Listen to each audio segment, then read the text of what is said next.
The easiest thing I've done was to get out from under the labels and to live the life that I live. The most difficult thing I've ever done was to believe that I can do it. You have to tap into suffering every day of your life because we have so much scarring that we have to clean up. You have to look at suffering as almost like I look at failure. To succeed, you must fail. In failure and in suffering, all the answers are in there. All the answers to all the test questions. The test is your life. All the answers are in there. You don't have to live in suffering and pain and failure all the time. You have to learn, I need to visit it. Like people hate working out. You're only going to visit working out maybe an hour a day. 23 other hours of the day, you're not in it. But how you become in shape is you must visit suffering, visit working out 1 hour a day. Visit suffering 1 hour a day. Visit your past failures 1 hour a day. The relationship with it is the answers are in there. They are in there. Within the suffering, go in there, and I call it the live autopsy.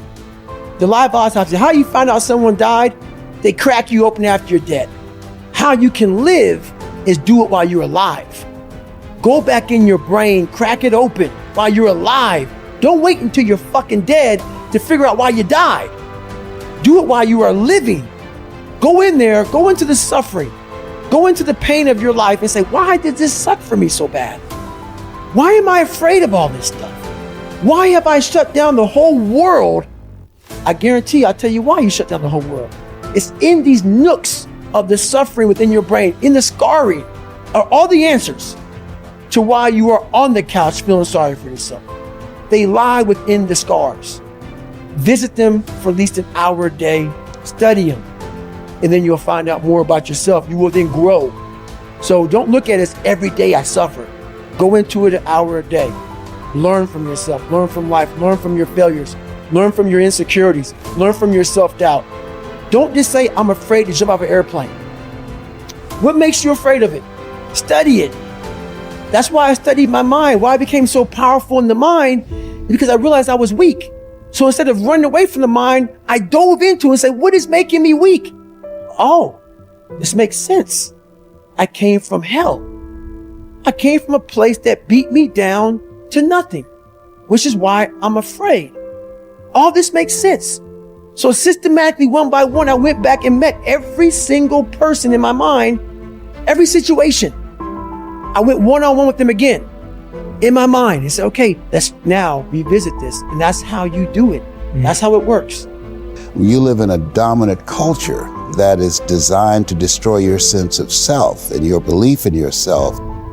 And you have to learn ways in which you can begin to connect with this power that you have within yourself to handle where you are. The key is to be constantly in a perpetual process of discovering the truth of who you are and fighting constantly to look for ways in which you can escape the inner conversation. You know every painful moment. You remember it. We try to put it under a rug, lift the rug up, you'll find them. So that's how I was able to write that book. You don't forget that shit. No. You want to, and that's where you fail. By trying to forget it. That's where you fail. That's where there's no growth. Let's just move forward from all this. There's no growth there. There's no growth there. No. You just want to forget about it. You will continue making the same fucked up mistake. You will continue doing the same things wrong if you don't go back. So as I'm talking and as I'm going back, I'm very aware that I'm going to do that. And I may do it for 45 minutes. And then I'm like, you knew you were going to do this. You have to be very aware of the conversation you're having while you're doing it. Because your mind chooses the path of least resistance. Your mind has the ultimate tactical advantage over you. It knows what scars you. It knows your fears. It knows your insecurities. And it protects you, which is why I talk about the 40% rule in my book. The 40% rule is all about the brain has the tactical advantage over you. It knows and it keeps you away from all that. That's why it says don't jump out of an airplane. Don't go in the ocean where there's sharks. It's a protective mechanism. Don't go back to the place where your dad beat the shit out of you in your mind. Don't go back. The brain protects you. but protects you so much. It doesn't allow growth. So the brain is an amazing thing, but the brain controls you. You must control it. You must take power over your own mind, or your mind will guide you into all the soft spots, soft places that your brain wants to live in.